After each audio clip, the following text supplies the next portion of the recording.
चलो यार, मेरे ख्याल यार तो रिकॉर्ड हो जाती है। चलें बारह जनाब, recording has started, everything all set. अच्छा जी, आज हम बेसिकली क्विकली रिव्यू करेंगे चैप्टर जो होगा 4 एंड चैप्टर 6 का एक छोटा सा पार्ट हमने किया था ट्रांसवर्स बेंडिंग का या ट्रांसवर्स लोडिंग का, जिसमें हमने शेयर स्ट्रेस को डिस्कस किया था। बड़ा छोटा सा टॉपिक था। आज हम बेसिकली उसको डिस्कस करेंगे। ठीक है, तो इसका मतलब ये होगा आज के टॉपिक के बाद कि जितने इंडिविजुअल पार्ट्स हैं, हमने डिटेल में नॉर्मल स्ट्रेस देख लिया, हमने टॉर्जन देख ली, हमने बेंडिंग देख लेंगे आज इंशाल्लाह। और आज हम ट्रांसवर्स लोडिंग या ट्रांसवर्स शियर भी आज बेंडिंग की वजह से जो शियर आ रहा होता है वो भी आज देख लेंगे। चैप्टर 6 का एक छोटा सा टॉपिक हमने किया था।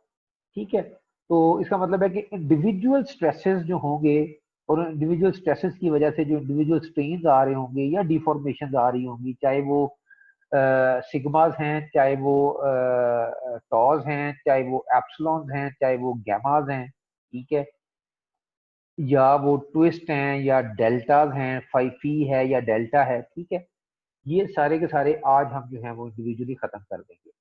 अगले जो 3 लेक्चर्स हमारे पास बचेंगे, in that particular lecture, one lecture will be dedicated for the quiz, जो 4th क्विज होगा आप लोगों का, और वो हम देखेंगे, वो may be the last lecture आपका हो सकता है। ठीक है, और देन एक पर्टिकुलर लेक्चर होगा जो कि चैप्टर 5 से होगा, और वो हम शेयर फोर्स और बेंडिंग मोमेंट डिस्कस करेंगे, जो कि थर्सडे को होगा।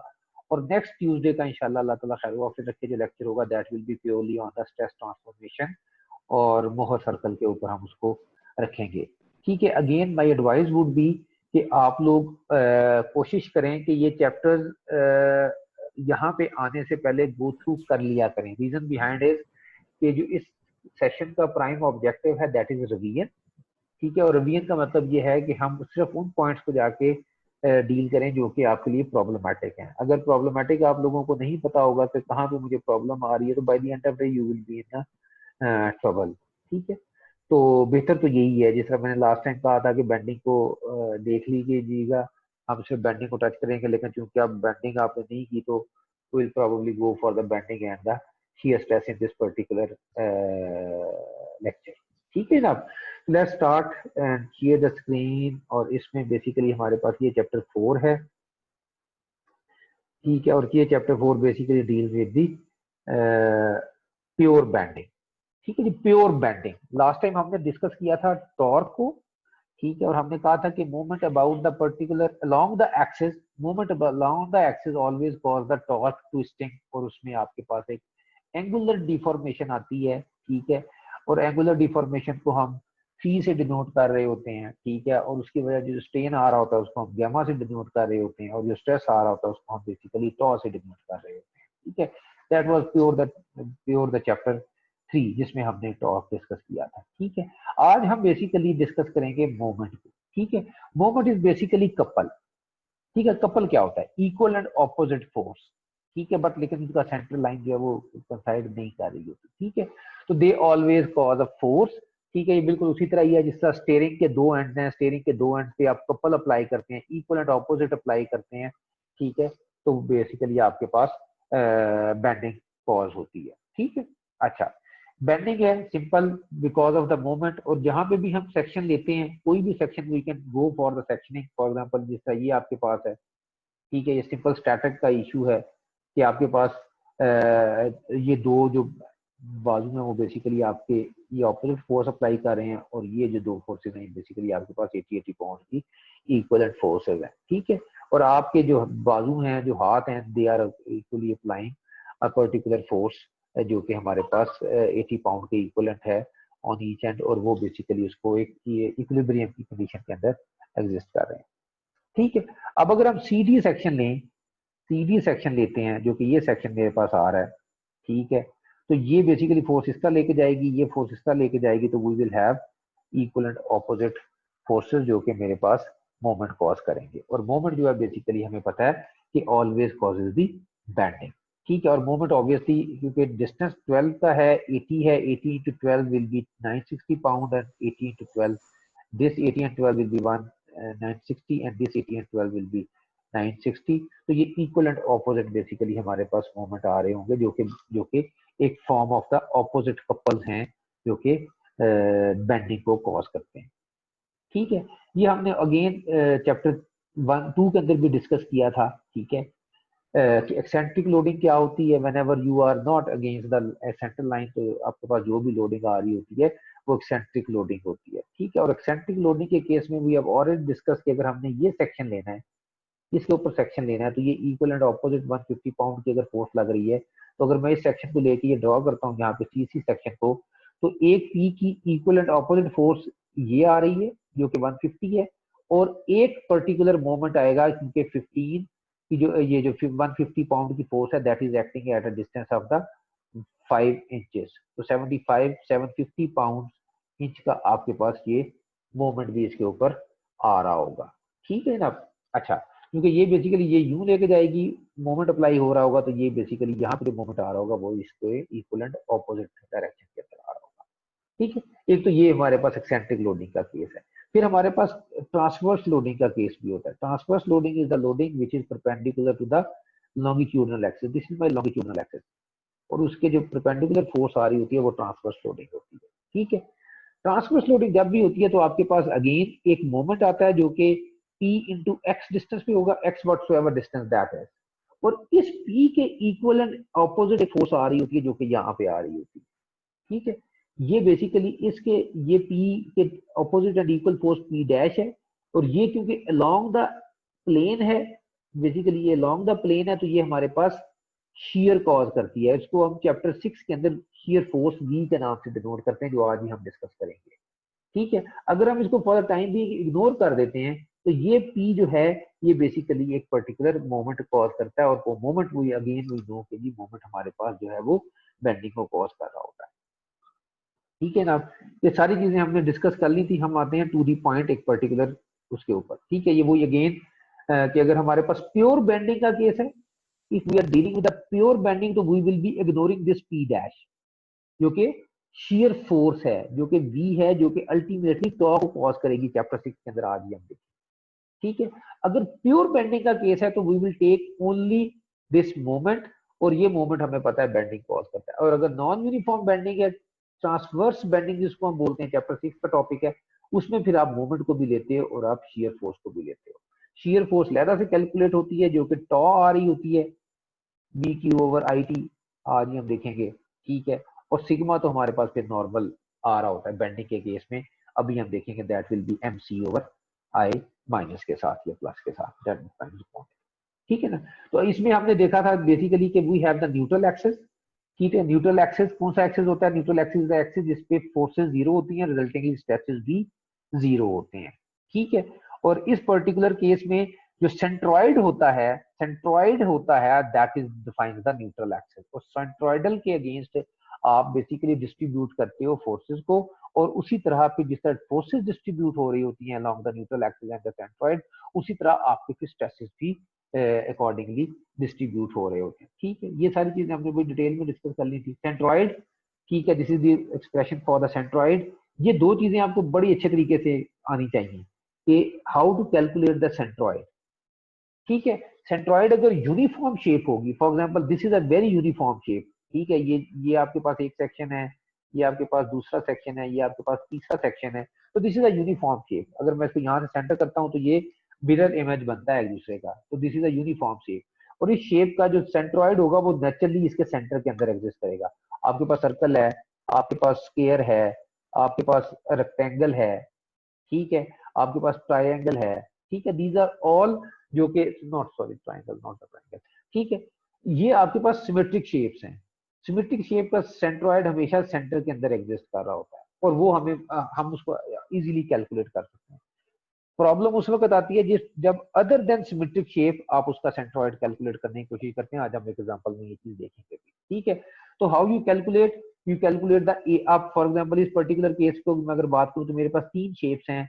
दिस A1 शेप है, ये A2, this is A1 shape, this is A2 shape, this is A3 shape. ठीक है, A1 का एरिया होगा H1B1, A2 का एरिया होगा H2B2, A3 का एरिया होगा H3B3। ठीक है, और सेंट्रॉइड क्या होंगे इसकी distance from the axes, y bar will be the जो आप बेसिकली एक्सेस रख रहे होगे, जो रेफरेंस एक्सेस होगा उससे आप डिस्टेंस लोगे। ठीक है, तो इस पर्टिकुलर केस में अगर आप देखो तो y1 मेरे पास इसका सेंटर आ रहा है, ठीक है, दैट विल बी y बार, तो that will be half of this h1। Likewise this one will be h1 plus half of h2, this one will be h1 plus h2 plus half of h3। ठीक है, ये मेरे पास y1 y2 y3 होंगे। ठीक है, इन दोनों को multiply करके एरिया इंटू y बार आ जाएगा, divided by the sum of all the areas of a1 a2 and a3, I divided, तो मेरे पास by the end of day y bar आ जाएगा। ठीक है, जो आपकी सिमेट्रिक शेप्स होती हैं, जो आपकी रेगुलर शेप्स होती हैं, उनके सेंटर में एग्जिस्ट कर रहा होता है। अदर देन दैट, अगर आपके पास फॉर एग्जांपल इस तरह की कोई शेप आ रही है, फॉर एग्जांपल जिसका टी बीम आपके पास आ रहा है, ठीक है, इसमें this is not a symmetric shape, इसका वाई बार आपको कैलकुलेट करना पड़ता है, एंड देन वाई बार के बाद आप फिर उसका सेंट्रॉइड या न्यूट्रल एक्सिस को भी उसी तरह अकॉर्डिंगली फिर कैलकुलेट कर रहे होते हो। ठीक है, तो उसमें फिर आप जो इस्तेमाल करते हो, फिर आपको जो आई कैलकुलेट करना है, जो second moment of area calculate करना है, उसके लिए फिर आपको एक रूल लगाना पड़ता है जिसको हम कहते हैं, क्या था, पैरेलल एक्सेस थ्योरम। ठीक है ना। अच्छा, moment of inertia, second moment of area, ये हमने बड़ा डिटेल में डिस्कस किया हुआ है। ठीक है, I x is equal to y square over d a. ठीक है, और उसके लिहाज से फिर आपके पास I x generally b H cube over 12, ये मोस्ट कॉमनली यूज एक्सप्रेशन है, और आप भी इसी को यूज करेंगे, 1/12 बी एच क्यूब। तो जब भी आपके पास रेक्टेंगल आएगी, रेक्टेंगल क्रॉस सेक्शन होगा, तो you will use this B H cube over 12। इसी तरह स्केयर का, इसी तरह सर्कुलर शेप्स का आई जो है हमारे पास वो एक्सप्रेशन गिवन होता है, तो उसके लिए आपको वरी करने की जरूरत नहीं है। तो अगर रेक्टेंगल होगा तो ये यूज करेंगे, सर्कुलर होगा तो उसका अपना होगा, स्केयर होगा तो उसका अपना होगा। You can see the book, ये आपको डिटेल में वहां पे आई एक्स के एक्सप्रेशन मिल जाएंगे। ठीक है, और ये हमारे पास भी पैरेलल एक्सेस थ्योरम है कि अदर देन सेंट्रॉइड, अगर आपने पैरेलल एक्सेस थ्योरम उस वक्त लगाना है जिस वक्त आपके पास इरेगुलर शेप है, लेकिन हमें न्यूट्रल एक्सेस की लोकेशन नहीं पता, न्यूट्रल एक्सेस की लोकेशन नहीं पता, तो आप न्यूट्रल एक्सेस कैलकुलेट करते हो, और उसके उसके अगेंस्ट फिर आप उस शेप का आई कैलकुलेट करते हो। ठीक है, और आई होगा आई सी के अबाउट द सेंट्रॉइड और the central neutral axis plus A into D square. तो ये हम आगे डिटेल में जिस वक्त एक एग्जांपल देखेंगे तो उसमें यू कैन सी के सर ये कुछ क्वेश्चंस में ये ए डी स्क्वायर यूज नहीं होता, सिर्फ आई सी यूज होता है सर, ये क्यों होता है? ये इसलिए होता है कि उसकी शेप रेगुलर होती है ना, जिसका मैंने अभी बताया कि जिसका आपके पास एक रेक्टेंगल है, फॉर एग्जांपल आपके पास एक स्क्वायर शेप आती है। ठीक है, तो square shape, rectangle shape, T I shape, ठीक है, these are the regular shapes जो कि सिमेट्रिक हैं। ठीक है, जिस वक्त भी सिमेट्रिक शेप होती है आपके पास, तो you don't need to go for the to calculate the centroid, क्योंकि जनरली वो सेंटर के अंदर एग्जिस्ट कर रहा होता है। ठीक है, तो आप उसका सेंटर कैलकुलेट कर लेते हो, तो आई जो है वो आई सी ही बन जाता है। ठीक है, लेकिन अगर आपकी शेप इरेगुलर है, फॉर एग्जांपल मैंने इस तरह की कोई shape they the, for example मैंने इस तरह की कोई शेप दे दी, ठीक है, अब these are the irregular shape, इसमें सेंट्रॉइड जो है वो न्यूट्रल एक्सिस सेंट्रॉइड जो है वो सेंटर में एग्जिस्ट नहीं कर रहा होगा, ये किसी आर्बिट्रेरी लोकेशन पे एग्जिस्ट कर रहा होगा। उस आर्बिट्रेरी लोकेशन को कैलकुलेट करने के लिए यू नीड टू यूज, पहले आप वाई बार कैलकुलेट करोगे, that will give you the location of that particular neutral axis. ठीक है, और फिर उस न्यूट्रल एक्सिस के लॉन्ग आप ये एक्सप्रेशन यूज करते हुए आप उस पर्टिकुलर इरेगुलर एसिमेट्रिक शेप का आई कैलकुलेट करोगे। अभी जिस वक्त हम एग्जांपल देखेंगे तो उसमें ये चीज आपको फर्दर क्लियर हो जाएगी। ठीक है क्लास, हेलो, जी सर। Got it. जी सर। चल, जी सर। ठीक है जी, प्योर बेंडिंग आ गया। इसको ये जो थ्योरेटिकल पार्ट है ये हमारे पास बेसिकली एप्सिलॉन एक्स है, क्योंकि अब हम बेसिकली बेंडिंग की बात कर रहे हैं। बेंडिंग में हमने देखा है कि जिस वक्त भी बेंडिंग आती है किसी भी एक्सिस के लॉन्ग, तो बेसिकली बॉडी डिफॉर्म होती है। ठीक है, बॉडी में एंगुलर चेंज नहीं आती। जिस वक्त बॉडी में एंगुलर चेंज नहीं आती, बॉडी की लाइन लेंथ चेंज होती है, तो इसका मतलब यह है कि वहां पे नॉर्मल स्ट्रेसेस आ रहे होते हैं, और जिस वक्त हमारे पास नॉर्मल सिग्मा स्ट्रेसेस आते हैं तो हमारे पास स्ट्रेन भी फिर नॉर्मल ही आ रहा होता है। ठीक है, ये बेसिकली एक कर्वेचर दिखाया हुआ है जिसका रेडियस ऑफ कर्वेचर रो है। ठीक है, ये बेसिकली इसका न्यूट्रल एक्सिस है। ठीक है, और न्यूट्रल एक्सिस के अलॉन्ग बेसिकली आपने इसको एवेलुएट करना है। ठीक है, और वाई डिस्टेंस है basically, Y distance is basically the from the neutral axis, for example this is the Y distance, कि कोई भी प्लेन जो कि वाई डिस्टेंस के ऊपर एग्जिस्ट करता है फ्रॉम द न्यूट्रल एक्सिस, ये आपके पास न्यूट्रल एक्सिस है।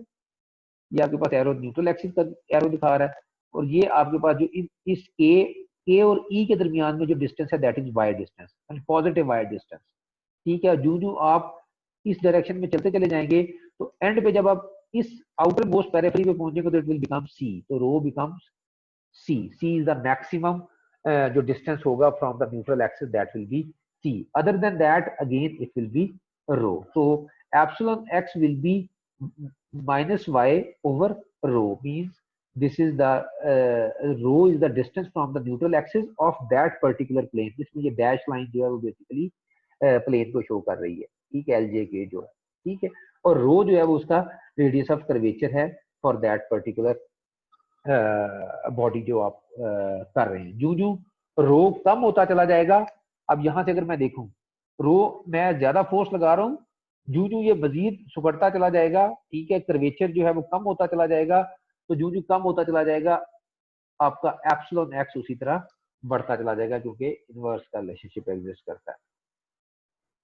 ठीक है जनाब, ये एग्जैक्टली उसी तरह का एक्सप्रेशन है जिस तरह आपने गैमा के केस में देखा था, gamma was minus y over c, rho over c वहां पे था और गैमा मैक्स था, तो यहाँ पे एप्सिलॉन माइनस वाई ओवर सी एप्सिलॉन मैक्स। ठीक है, जिस वक्त y जिस वक्त c के इक्वलेंट आ जाएगा, जिस वक्त ये y इस c के इक्वलेंट आ जाएगा, तो c over c will be 1 and epsilon will be epsilon maximum. ठीक है, तो इसका मतलब ये है कि एप्सिलॉन मैक्सिमम कहां पे होगा, आउटर मोस्ट पेरिफेरी पे होगा, that will B maximum on the outer most periphery, चाहे वो पॉजिटिव एंड पे हो चाहे वो नेगेटिव एंड पे हो। ठीक है, और अगर मैं अभी इसको आगे लेके चलूं, ठीक है, तो यहाँ पे बेसिकली हमारे पास ये वाला सबसे इंपॉर्टेंट एक्सप्रेशन एक आता है, सिग्मा इज इक्वल टू, अगर एप्सिलॉन वाई ओवर सी एप्सिलॉन मैक्सिमम है, तो उसी तरह सिग्मा भी आउटर मोस्ट पेरिफेरी पे, outer most periphery this one and this one, तो दैट विल बी मैक्सिमम। ठीक है, अच्छा, ये सारा हमने डिटेल में देखा हुआ, जो सबसे इंपॉर्टेंट एक्सप्रेशन है is this one, M C over I या एम वाई ओवर आई। ठीक है, ये सबसे इंपॉर्टेंट हमारे पास, it is generally in plus and minus. ठीक है, अच्छा, इसको हम देख लेते हैं, ये सबसे ज्यादा मोस्ट कॉमनली यूज्ड एक्सप्रेशन होगा फॉर दिस वन। इस चैप्टर के अंदर जो सबसे इंपॉर्टेंट आपको चीज आनी चाहिए एग्जाम के पॉइंट ऑफ व्यू से, number 1 how to calculate I. ठीक है, आई आपको सही आना चाहिए, कि जो भी शेप हो आपको पता होगा या पता होना चाहिए कि मैंने इसका आई किस तरह कैलकुलेट करना है। मोमेंट आपको या गिवन होगा या मोमेंट आप कैलकुलेट कर लेंगे अगर आपको फोर्सेस गिवन है और डिस्टेंसेस गिवन है, it shouldn't be the problem. ठीक है, और सी बेसिकली न्यूट्रल एक्सिस से डिस्टेंस होगा। ठीक है, अगर रेगुलर शेप है फिर इशू नहीं होगा, अगर इररेगुलर शेप है then you need to have a mathematical understanding कि मैंने ये सी किस तरह कैलकुलेट करना है। ठीक है, और फिर आई कैलकुलेट करने के लिए आपको दो चीजें चाहिए होंगी। ठीक है, वाई बार की कैलकुलेशन किस तरह करनी है उस पर्टिकुलर शेप के लिए, और पैरेलल एक्सिस थ्योरम किस तरह लगाना है इररेगुलर शेप के लिए। ठीक है, तो ये 4-5 चीजें अगर आपकी स्ट्रांग होंगी इस पर्टिकुलर चैप्टर के लिए, तो you will it will be lot more easy for you to solve the mathematical part of this question of this chapter. ठीक है, अच्छा, एम सी ओवर आई या एम वाई ओवर आई से हम देखते हैं बेसिकली क्या है। ठीक है, अभी हमने थोड़ी देर पहले देखा था कि बेसिकली हमारे पास जो शेप आ रही थी वो कुछ इस किस्म की आ रही थी। ठीक है, माइनस सिग्मा, और ये मेरे पास न्यूट्रल एक्सिस था, ये यहाँ पे मेरे पास एक्स एक्सिस है और ये मेरे पास वाई एक्सिस है। ठीक है, अगर अब ये न्यूट्रल एक्सिस है, ये पॉजिटिव वाई है, ये नेगेटिव वाई है, ये पॉजिटिव वाई, ये नेगेटिव वाई। ठीक है, अच्छा, sigma minus M Y over I. ठीक है, वाई अगर पॉजिटिव डायरेक्शन में होगा, वाई अगर अपवर्ड है, ठीक है, तो ये मेरे पास sigma will be a negative quantity. ठीक है, वाई पॉजिटिव है तो sigma will be a negative quantity, और नेगेटिव क्वांटिटी का मतलब यह है कि जब सिग्मा नेगेटिव होता है तो मेरे पास कंप्रेशन आती है, कंप्रेशन को हमेशा मैं नेगेटिव लेता हूं, और जिस वक्त मैं नीचे मूव करूंगा आई विल गो डाउनवर्ड, तो वाई विल बी नेगेटिव, तो इट विल बी पॉजिटिव, तो sigma will B positive in this particular case. ठीक है, और पॉजिटिव सिग्मा मुझे पता है हमेशा टेंशन होती है। ठीक है, तो मैं एक मैक्सिमम नेगेटिव से मैक्सिमम पॉजिटिव की तरफ ट्रेवल करता हूं, तो obviously there should be a line जहां पे आपका सिग्मा 0 होगा, और वो लाइन कौन सी लाइन होगी, that will be the centroid और द न्यूट्रल एक्सिस। जहां से आप फ्लिप करोगे from positive to negative, from compression to tensile force या टेंसाइल स्ट्रेसेस, ठीक है।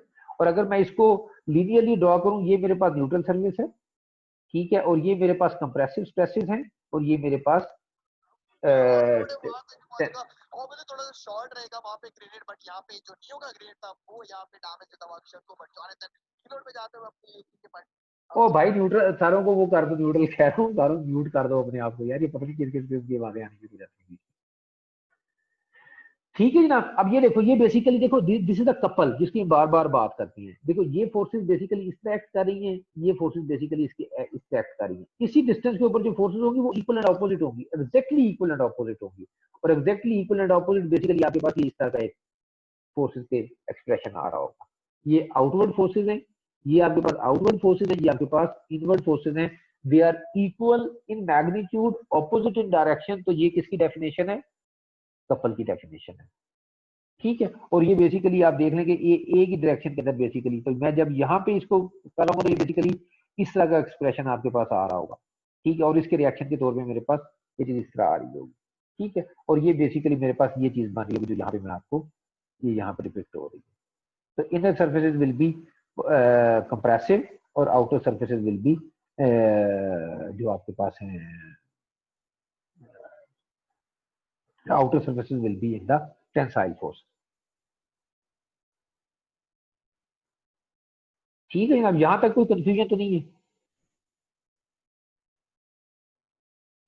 नहीं सर बस अभी तक जितना पढ़ा है उसमें फॉर्मूले याद करना बस थोड़ा मुश्किल हो जाता है। फार्मूले एक याद चैप्टर करने के की याद जरूरत ही होते नहीं हैं, है। इसलिए बोल देते हैं ओ सर। बेवकूफ हो तो यार, तुम्हें कौन कह रहा है फार्मूले याद करें? तुम्हारे पास तो पूरी दुनिया खुली भी होगी उस वक्त, किताबें भी खुली सर होंगी, लेकिन नोट्स भी खुले होंगे। याद ना हो तो फिर इंस्टेंटली उस वक्त क्वेश्चन करते हुए थोड़ा मुश्किल हो जाता है ना। तो यार वो ये तो तुम, पता है सर, देख सकते हैं लेकिन। तो बेटा इसका आसान तरीका है, अपने पास एक शीट बना के रख लो यस सर, यही सोच और रहा हूँ अभी। तुम क्वेश्चन करने वाले बनो। समझने में मसला नहीं आता सर। तुम लोग क्वेश्चन करने वाले बनो, हल मेरे से पूछ लो। सर आप सवाल बता दें जो पेपर में आ रहे हैं। क्या कह रहा है? फुप्पो के बेटे हो ना सर के? नहीं क्या बताओ उसकी मैं फरमाइश पूरी कर दूं, मैं इसको क्वेश्चन समझ सर नहीं कह आता। रहा है सर हमें क्वेश्चन बताएं सर जो पेपर में आ रहे हैं, पेपर बताएं सर, इसको नहीं इसको सर। अच्छा अब इतनी लूट तो नहीं मची हुई ना यार, इतनी लूट तो नहीं मची हुई। ठीक है, मैं तुम्हें बड़ा क्लियर हिंट दे रहा हूँ कि क्या क्या चीजें तैयार होनी चाहिए, ठीक है ना। अच्छी बात है कि तुम उनके जरा ध्यान से सुनो और फिर सर उस एक बार लिहाज और से। हिंट दे दें सर। सर वो अब हिंट एक आखिरी बार दे दें। अब इसकी रिकॉर्डिंग सुन लेना ना यार, ठीक है ना। अब इतने अकलमंद तो हो, तुम्हें हिंट पता लग जाएगा, ठीक है। नहीं सर, वो जब आप एक दफा दूसरी दफा हिंट देंगे ना सर, तब सर शायद आपसे कुछ और बातें भी निकल आए सर। अच्छा बस अब ये तो फिर अकलमंद के लिए इशारा ही काफी होता है ना। अब ये 3 हफ्ते का सेशन है, कोई 3 महीने का सेशन नहीं है रिवीजन का, ठीक है।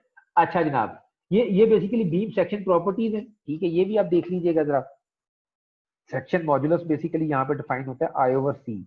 अब आई मुझे पता है सेकंड मोमेंट ऑफ एरिया है, सी मेरे पास मैक्सिमम डिस्टेंस है फ्रॉम द न्यूट्रल एक्सिस, ठीक है। जो इंपॉर्टेंट कंक्लूजन है वो ये लिखा हुआ है कि अगर आपके पास क्रॉस सेक्शनल एरिया सेम हो, फॉर एग्जांपल इन दो का क्रॉस सेक्शनल एरिया सेम है, 8 into 3 is 24, 6 into 4 is 24, cross sectional area same है तो सेक्शन मॉड्यूलस उसका ज्यादा होगा, उस बीम का ज्यादा होगा जिसका बेसिकली डेप्थ ज्यादा होगी, ठीक है। क्योंकि ये डेप्थ पड़ी है, जिसकी डेप्थ ज्यादा होगी उसका सेक्शन मॉड्यूलस ज्यादा होगा और उतना ही बेसिकली वो बेंडिंग को रेजिस्ट करेगा, ठीक है। उतनी ही वो बेंडिंग को रेजिस्ट करेगा जितनी हाइट आपकी ज्यादा होगी, ठीक है। फिर आपके पास रेडियस ऑफ कर्वेचर और कर्वेचर दो डिफरेंट चीजें हैं। रो जो अभी हमने थोड़ी देर पहले देखी थी, that was the curvature, radius of the curvature.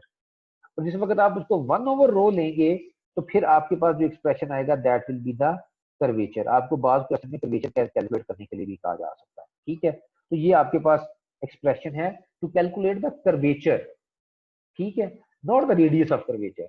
1 over रो करेंगे, रो कैलकुलेट करके 1 over रो कैलकुलेट करेंगे तो that will give you the curvature of that. और हमें इसमें हमें एंटिटीज पता है, मोमेंट किस तरह कैलकुलेट करना है, ई कांस्टेंट है, यंग मॉड्यूलस है, आई किस तरह कैलकुलेट करना है, it should be very obvious to you guys, ठीक है। अच्छा जी, अब हम आ जाते, ये थ्योरेटिकल पार्ट है इसका। तो अगेन क्या चीजें आपको आनी चाहिए? आपको सिग्मा का एक्सप्रेशन पता होना चाहिए फॉर प्योर बेंडिंग। आपको पहले तो ये पता होना चाहिए कि बेंडिंग का केस है, टॉरियन का केस है, या ये इसमें ट्रांसवर्स लोडिंग भी आ रही है, जो इसके बाद मैं डिस्कस करूंगा। पहले तो आप लोगों को ये क्लियर होनी चाहिए कि ये पर्टिकुलर फोर्स इस पर्टिकुलर एलिमेंट के ऊपर क्या चीज कॉज करेगी। ये टॉर्क कॉज करेगी, या ये बेसिकली बेंडिंग कॉज करेगी, या ये दोनों चीजें भी कॉज कर सकती है। ठीक है, तो आपको ये चीज कह, फिर आप जिस वक्त आप ये चीज डिसाइड कर लोगे कि इसमें बेंडिंग आ रही है, या इसमें टॉर्क आ रहा है, इसमें मोमेंट आ रहा है, या इसमें टॉरियन आ रही है, ठीक है, तो उसके लिहाज से फिर आप डिफाइन करोगे कि मैंने चैप्टर 3 के अंदर जाना है या मैंने चैप्टर 4 के अंदर जाना है। और अगर एक्सियल फोर्स है तो फिर आपको पता लगेगा अच्छा एक्सियल फोर्स भी सिग्मा कैलकुलेट करती है, तो मुझे चैप्टर 1 और चैप्टर 2 को देखना है, चैप्टर 1 और चैप्टर 2 के एक्सप्रेशन देखने हैं। ठीक है, और अगर उसमें बेंडिंग आ रही है और हमने कहा हुआ है कि ये ट्रांसवर्स लोडिंग है, तो फिर आपको वो वी भी कैलकुलेट करना पड़ेगा जो कि चैप्टर 6 के अंदर आ रहा है। ठीक है, और वी हमें पता, फिर आपको ये भी पता होना चाहिए कि वी की वजह से, टॉरियन की वजह से हमेशा शियर स्ट्रेस आ रहा होता है। नॉर्मल बेंडिंग हो या एक्सियल लोड हो तो वो सिग्मा कैलकुलेट हो रहा होता है। सिग्मा सिग्मा आपस में ऐड अप होके नेट सिग्मा मिल जाएगा। शियर शियर आपस में ऐड होके आपको नेट शियर मिल जाएगा फॉर पर्टिकुलर प्लेन। ठीक है, तो this is how you will proceed accordingly for your question. और फिर इसके अलावा एक तो ये चीज है कि सिग्मा आपने sigma P over A use करना है या sigma M C over I use करना है। चैप्टर 2 का सिग्मा यूज करना है या चैप्टर 3 का चैप्टर उसका सिग्मा यूज करना है। ठीक है,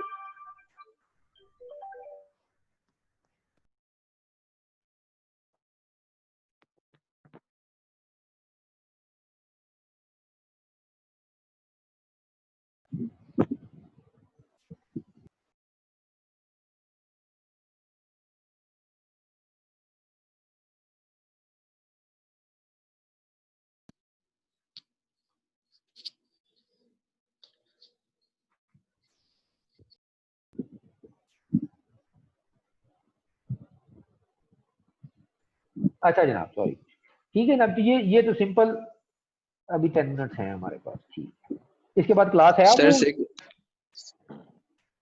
क्लास है इसके बाद?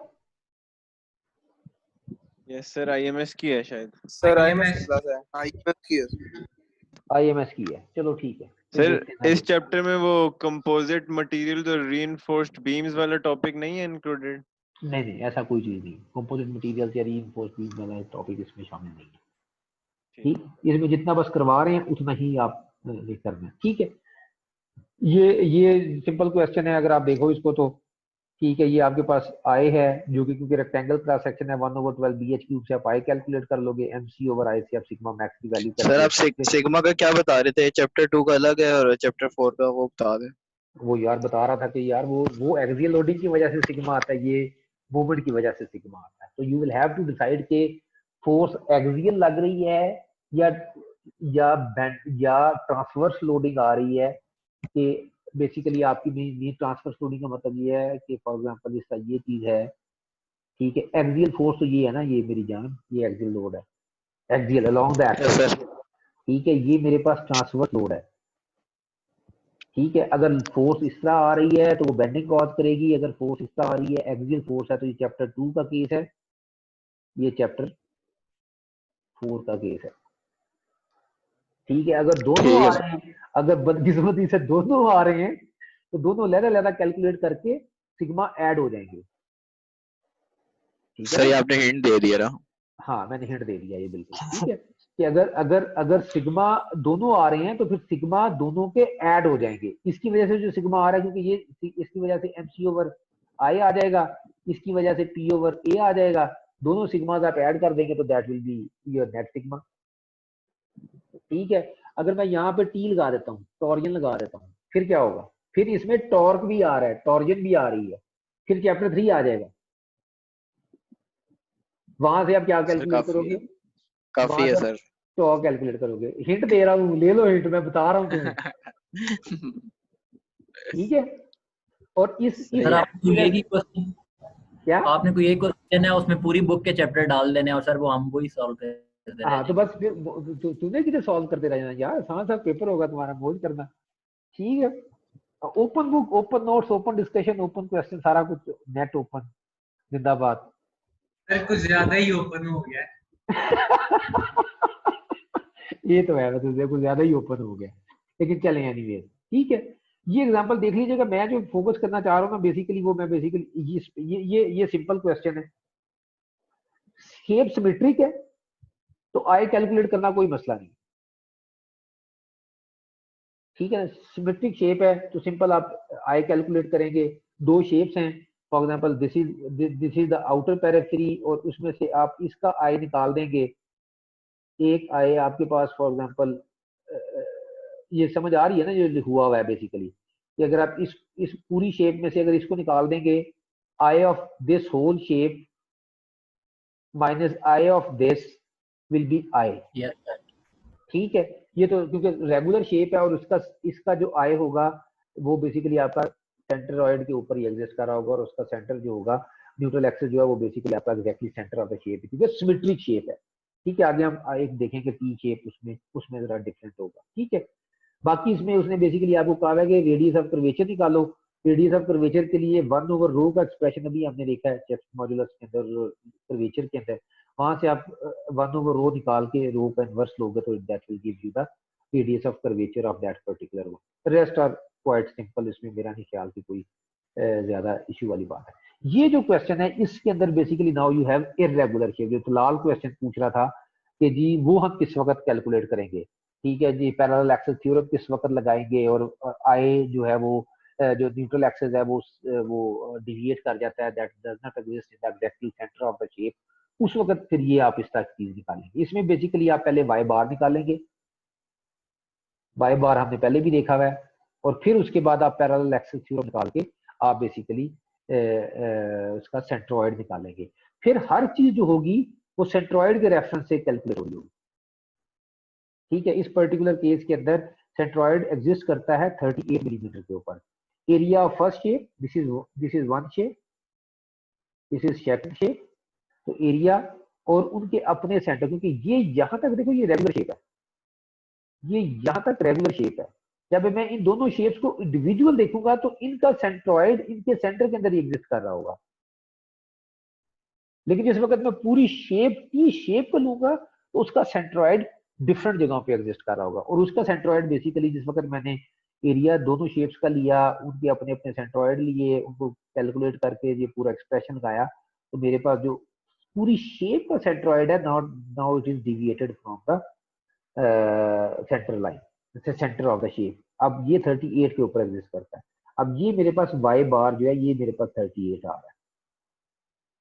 अब जिस वक्त आप आई एक्स बार के अगेंस्ट करेंगे, कि आप जिस वक्त आपने आई कैलकुलेट करना है आपने वो सेंट्रोइड के अगेंस्ट कैलकुलेट करना है, ठीक है। तो वो बेसिकली अब आई एक्स बार होगा, और वो आई एक्स बार होगा सम ऑफ ऑल दो शेप जो आपके पास एग्जिस्ट करती हैं उनका आई प्लस ए डी स्क्वायर, ठीक है। और अब ये जो डिस्टेंस 12 आ रहा है, ये जो डी स्क्वायर आ रहा है, ये जो डी स्क्वायर है ये बेसिकली सेंट्रोइड के रेफरेंस से आ रहा है, और सेंट्रोइड मुझे पता है कि 38 के उस डिस्टेंस पे एग्जिस्ट करता है, ठीक है। 38 अगर ये है, 40 अगर वो पूरा है, तो ये मेरे पास सॉरी अगर ये 38 पूरा है मेरा, ठीक है, तो ये यहाँ से तो इस शेप का ये जो इसका सेंटर से ये जो डिस्टेंस होगा वो 18 होगा, क्योंकि ये मेरे पास टोटल शेप जो है वो आ रही है डायमेंशन उसकी 22 के करीब, नहीं सॉरी ये इसका सेंट्रोइड 40 पे है, दो नीचे से कम हुआ 33 पे आ गया,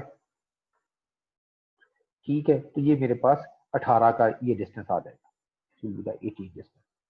और इस रेफरेंस से ये जो डिस्टेंस होगा दो इधर से मिलेगा, 20 ये टोटल है, ठीक है। तो 20 का सेंटर 10 आ गया, 10 प्लस 2 नीचे से आपको मिलेगा, क्योंकि 38 है ये 40 था, तो ये 2 यहाँ से आएगा, तो 10 प्लस 2 दैट विल बी 12, और ये आपका नेट आई आ जाएगा फॉर दैट पर्टिकुलर। ये इस तरह की इरेगुलर शेप का आई कैलकुलेट करना आपको आना चाहिए, ठीक है। अगर वो नहीं आएगा या नहीं कर सकोगे तो that may be problem for you, कि आप आई कैलकुलेट नहीं करोगे। अगर आई कैलकुलेट सही नहीं होगा, और ऑब्वियसली पहले वाई बार कैलकुलेट करोगे, अगर वाई बार कैलकुलेट सही नहीं होगा तो आई कैलकुलेट सही नहीं होगा, आई कैलकुलेट सही नहीं होगा तो बाकी रेस्ट विल बी जंक, ठीक है जनाब। कोई इसमें मसला तो नहीं है? No sir. नो सर ये सर डी बता दें। क्या चीज? अभी तो बताया यार, सारी रात रोते रहे। ठीक है, इस शेप का सेंटर ये पड़ा हुआ है जो कि 20 पे एग्जिस्ट करता है, क्योंकि ये 40 टोटल है, ये 40 टोटल है, इसकी मैं बात कर रहा हूँ। इसका ये यहां से डिस्टेंस कितना है? 20। टोटल सेंट्रॉइड से डिस्टेंस कितना है? टोटल सेंट्रॉइड यहां से लेके यहां तक ये 38 है। ठीक है, तो इससे ये डिस्टेंस कितना होगा? This distance will be 38 minus 20, that will be 18 for this two shape, shape 2। Shape 1 के लिए क्या होगा? शेप 1 के लिए ये टोटल 20 है, इसकी ये 20 है। इसका मतलब है कि इसका, इस शेप का अपना सेंट्रॉइड 12 पे 10 पे एग्जिस्ट करता है। ठीक है, और ये क्योंकि 38 है, 40 टोटल थी, तो ये 2 अब फर्दर नीचे आएंगे, तो 10 प्लस 2 विल बी 12, ये 12 पड़ा हुआ है। ओके ठीक है, सर ठीक है। उस पर्टिकुलर शेप के सेंट्रॉइड का टोटल शेप के सेंट्रॉइड से डिस्टेंस कैलकुलेट करना है आप, और उसको फिर आप पैरेलल एक्सेस थ्योरम में डी के तौर पे पुट अप करके आप आई नेट कैलकुलेट कर लेंगे। ठीक है, बाकी चीजें सिंपल है इसके अंदर, बाकी इसमें कोई ऐसा इशू नहीं है। अगेन इसमें आपने कर्वेचर कैलकुलेट करना है, तो 1 ओवर रो से आप कर्वेचर कैलकुलेट कर लेंगे। ठीक है, ये सारी वही एग्जांपल्स हमने बड़ी डिटेल में डिस्कस की हुई हैं जो हम करते आ रहे हैं। ठीक है जनाब, तो अब हम यहाँ पे इसको कर देते हैं स्टॉप शेयरिंग। हम सिर्फ एक और मीटिंग कॉल करेंगे। आप सब, आपने हाजिरी लगा दी है, अटेंडेंस लगा दी है? यस सर, लगा दिया सर। अच्छा चलो बस ठीक है, फिर अब यूँ करते हैं कि मैं दोबारा लॉग इन करता हूँ। ठीक है, तो फिर हम थोड़ी सी देर मजीद डिस्कस करके जो चैप्टर 6 का एक है एक्सप्रेशन, उसको डिस्कस करके फिर हम खत्म करेंगे। ठीक है, मैं दोबारा लॉग इन करता हूँ।